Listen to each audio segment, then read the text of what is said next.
cut off the tip and the little tiny bit of the end.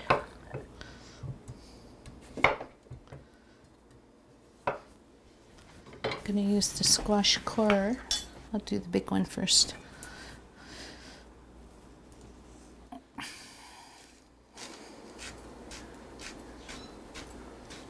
The stuffing we used for another dish, so none of it is wasted. I used to love these when I was little, these beautiful little cores.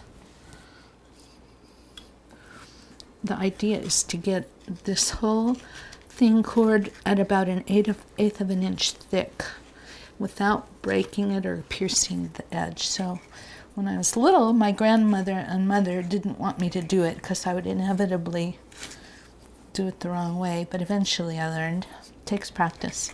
You're just coring out the center and scraping. It's kind of got a sharp blade. Now tell me about this device that you have. This is something my mom had made when she came to America because she wanted to make Lebanese squash, and there weren't grocery stores like there are today where you can buy one of these. So she had somebody, a metal worker, take a brass tube and cut it and shape it so she could use it to core her squash. So one trick, in order to gauge how far not to go through the end, that I do is I kind of measure on the outside. So I know I can go no further in than that before I'm going to pierce it. But I've still got a ways to go. And what do you call this device? A squash corer. So when I get to the end, one way I check is I hold this up to the light, and amazingly enough, it's transparent, where it's the right thickness. If it's a little opaque, if you can't see the light through it, it's still too thick. You can use green zucchini for this, Italian zucchini, and you can also use yellow crookneck squash. We cut off the crookneck and use the round, the bulbous part. Okay, I'm going to do my hold it up to light inspection. Looks pretty good. You want to see?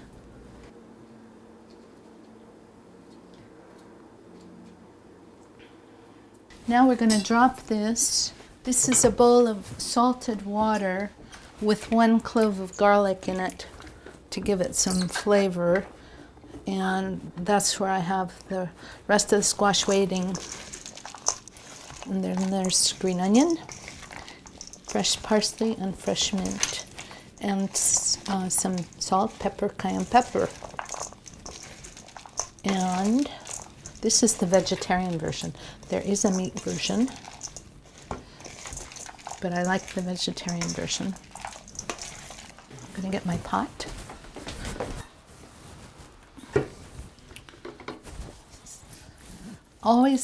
We have to have our hands clean because we are using our hands for everything. So this also had some olive oil in it, and at the very end I'm going to pour on lemon juice and the tomatoes. So I have a pot where they can stand up.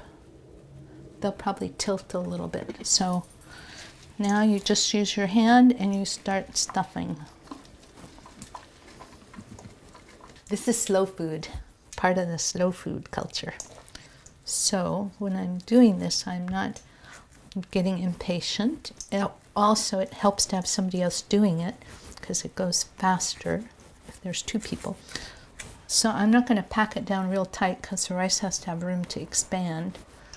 And I'm going to fill it to about 1/2 an inch from the very top.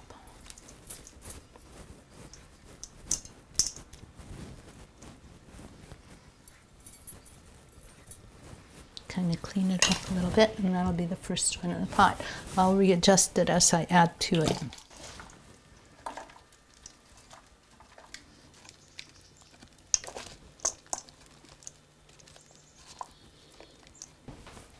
Okay, I'm going to rinse off.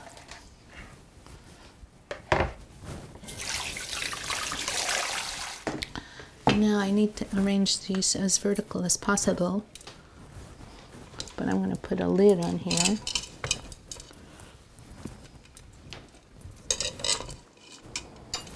So I have the whole tomatoes. I'm going to just pour pour it over the top. This is going to make the sauce. I want some to get inside.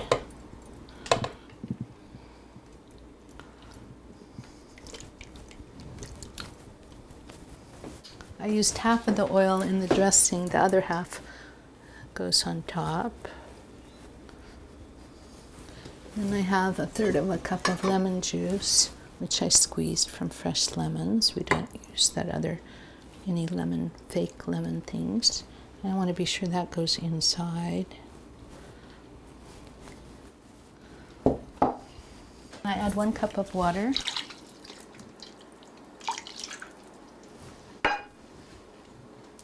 Bring it to the stovetop.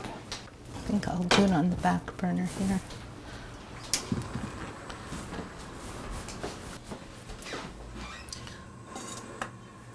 So it goes on high until it comes to a boil, and then I'll turn it down and simmer it for about 45 minutes. A little Lebanese feast. So I have some figs and cucumbers. These are the Lebanese Middle Eastern cucumbers. If you make it with love, it will be delicious.